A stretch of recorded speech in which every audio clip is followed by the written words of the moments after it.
Hey gorgeous, welcome to my new YouTube channel. I'm Ginger Zephyr. You may know me from High Vibe Hustler or Tarot for Hustlers, and this is my third channel here on YouTube.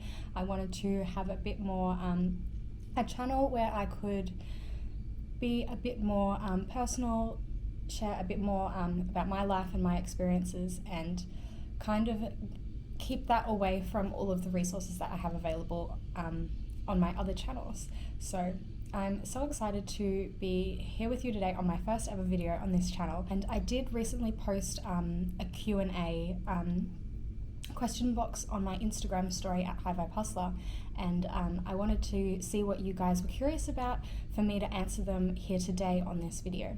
So let's get started. So question number 1 is, how do you stay focused in the club? Do you set specific goals? And if so, what helps you stay on track?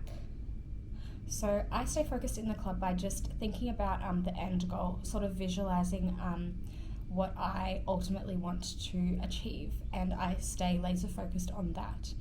Usually I will have a specific amount in mind, and I'll keep thinking about that amount all throughout the night, and I'll imagine myself leaving with that amount of money. And I just choose to focus on that. I know sometimes we can focus on how much money we haven't made, but it's so important to focus on how much money that you have made. So I really make sure that I'm focusing on the good things, thinking about how much money I have made and how grateful I am. Even if it's a small amount, it's still an amount to be grateful for, and it's important to be grateful for all money. It's important to be grateful for any money at all, because if you're not grateful for a small amount of money, then you'll find it difficult to be grateful for larger amounts of money, and you won't be able to magnetize or attract money to you if you are in this vibration of ungratefulness. So I stay focused on my goals. I think of all the amazing things that money can do for me and how grateful I am for that. And I also keep in mind always that the opportunities are endless and anything can happen in this industry, and I stay focused on the extra space that's available in the night and all the potential outcomes that are possible, because literally anything can happen in this industry. But once we focus on the negative things, then we take away from that and we limit ourselves, and we don't really open ourselves up to the endless possibilities. Yeah, I suppose I set specific goals. I have a specific weekly amount that I aim to achieve, and even though I'm always intending to make a certain amount per night, I always remember that every night is different, and sometimes you could have one terrible night and then the next night you make a really amazing amount of money, and then it just, when you add it up at the end of the week, it all ends up working out anyway. So I don't, even though I set goals per night, I don't really get too worked up about them if I don't achieve them on that particular night, because I know that it's all going to work out in the end, and I do have the power to achieve what I am aiming to achieve. I also have a number of goals that aren't specifically monetary amount related that I'm aiming to achieve during my career.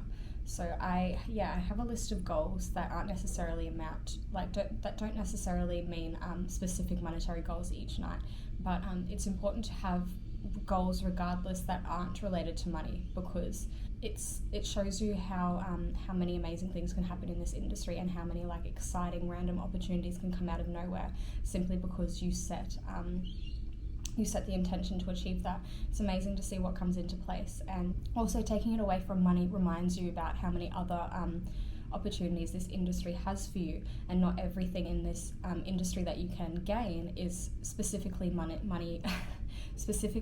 related, because in the grand scheme of things, abundance isn't always about money either.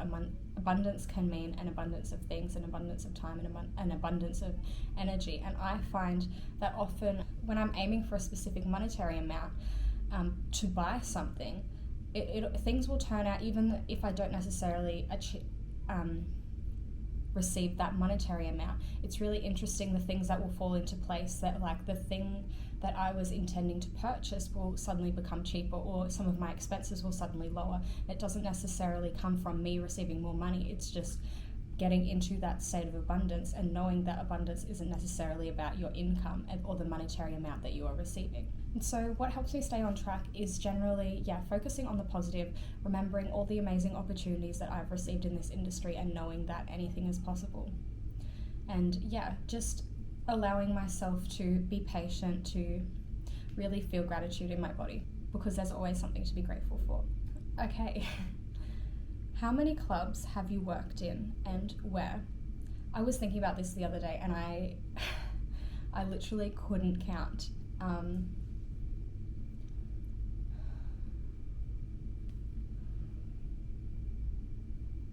Sometimes I'll do this when I go to sleep at night, like instead of counting sheep, I'll like try and count how many clubs I've worked at, because it can help my mind like ease into sleep a little bit. But so worked at 2 clubs in Perth, 1 club in Adelaide so far. I've worked at 3 clubs in Sydney, 2 in Melbourne, 1 in Canberra,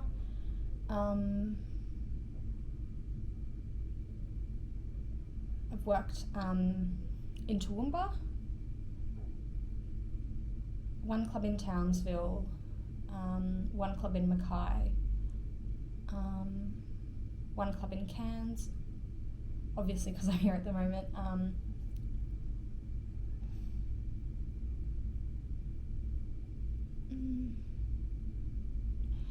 And then we have all the Brisbane clubs that I worked at. So Grosvenor, Showgirls, 1 night at Vixens, 1 night at Beacon, when it was named Beacon.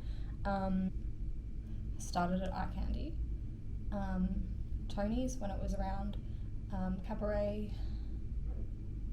I feel like I am definitely forgetting a few, 1 or 2, I don't know. I worked in the UK.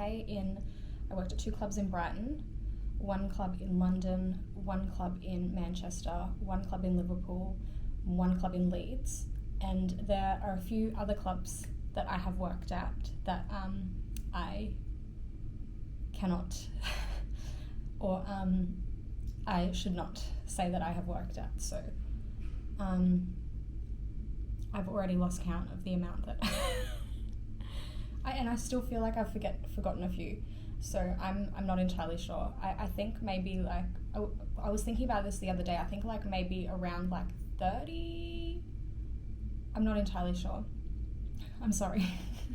So how do you deal from stigma from family or friends? So I've been pretty lucky friend-wise. When I entered the industry, a lot of my friends were very like sure of themselves and confident in themselves, and they were very accepting and very like they're a bit left of center, which I prefer friends that don't not necessarily follow the norm. So most of my friends at the time, the stigma, like I didn't really experience any stigma at all that I knew of anyway. I did have some people from that I knew that I wasn't necessarily friends with anymore that did say some things about me, like how I was going off the rails when I started stripping, even though like I was more of a train wreck before I became a stripper. So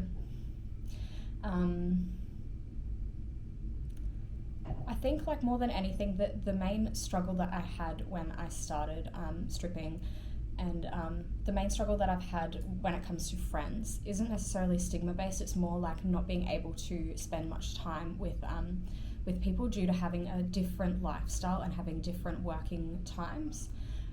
I lost a lot of my friends, not because of the stigma, but just because they would go out every Friday, Saturday night, and then I wouldn't be able to go out with them because I would be working, and then we just like slowly drifted apart, lost contact, because that was the only way to really see them, because they were just partying. That was just what they did.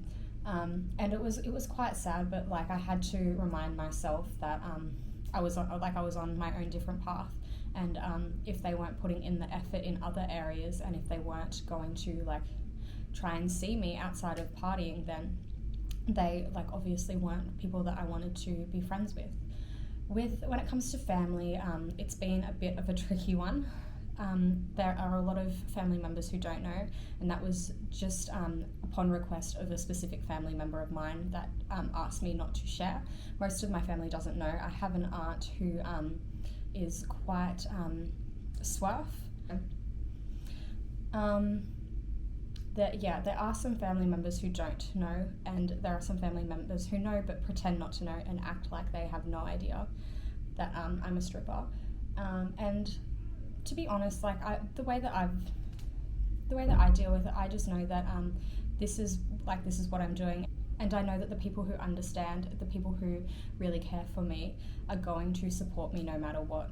And I know that all of the judgment, all of the stigma comes from people who don't know the industry, and or they're just insecure in themselves, and they don't really they feel as though you should be ashamed for what you're doing. But I think like because I'm so strong in myself, I had quite a few years where I had to like walk my own trail, and I had to kind of fend for myself quite early on. So I've been really quite sure of myself and really comfortable in most things that I do. So to me, the stigma, even though it's there and it's very much real, I haven't really had I honestly don't really care about it as much as I could.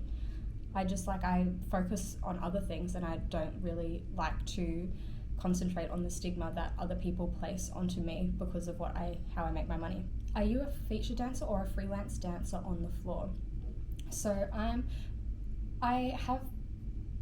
do have a feature show at my previous club, but mostly I'm just a freelance dancer on the floor. Shows aren't necessarily my thing. I'm not a huge stage person. I just prefer to hustle on the floor and make my money that way. Do you have advice on if you should be a feature dancer or a freelancer more on the floor? At the end of the day, it's up to you what you're more comfortable with. If you're more comfortable with talking to people one-on-one, then I would suggest just being a freelance dancer on the floor, because that's where my skill set is, so that's what I do. But if you would rather perform and you'd rather have shows and receive your income that way, then go for it. It just comes down to personal taste and personal preference, really. How to deal with bully strippers that blame you for everything. Okay, so I want you to keep in mind that when someone is angry at you about something, or if they're being negative towards you, it's because that they see something in you that they don't like in themselves. So if you're doing something and if you're just like minding your own business and doing your own thing, and people are like angry at you, it's because they're ashamed about something inside of themselves and they're not happy with themselves. It doesn't have anything to do with you or your actions. It always has something to do with them. That's like I mentioned in a podcast episode recently. I know this goes against like exactly everything that I talk about, but when I was 1 or 2 years into stripping, I used to like resent people who would ask for tips. I thought it was greedy, and I thought it was disrespectful to the customers. I don't know what was going on in my head, but I was ashamed of asking for money, and I felt uncomfortable asking for money, so I deflected that onto other people. Obviously, I have since worked through my money issues, and I have since stopped being like directing negative emotion to people who exhibit that behavior, and now I believe it's something to be like proud of. But keep in mind that it has never anything to do with you. So at the end of the day, you can't really do anything, but the way that I see it, the best thing that you can do is kind of like send them loving energy, send them supportive energy, so that they can work through whatever issues that they're having, and so that they can become better people and become better at managing their emotions, and to allow them to stop blaming other people, not necessarily you, but other people that you work with and other people in their lives. I hope that helps. Okay, what crystals do you take to the club, if any?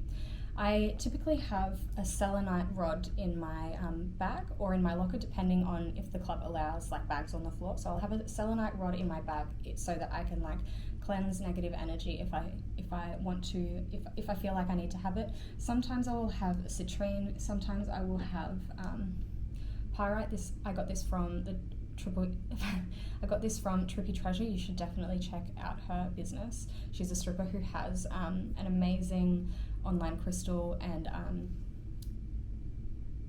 I don't know, she's just got I don't know what to call it, but she's got an online business, crystal and cool eclectic online store. And sometimes I'll have my moonstone, feminine energy, sometimes sunstone, like so I can have like that fiery passion, and because of like the sacral chakra and solar plexus, because it helps with that. Sometimes fluorite. It all depends on how I am feeling, but typically, yes, I will have like a green sort of crystal for like money attraction, for heart chakra. And lastly, we have, can you recommend a good tarot deck?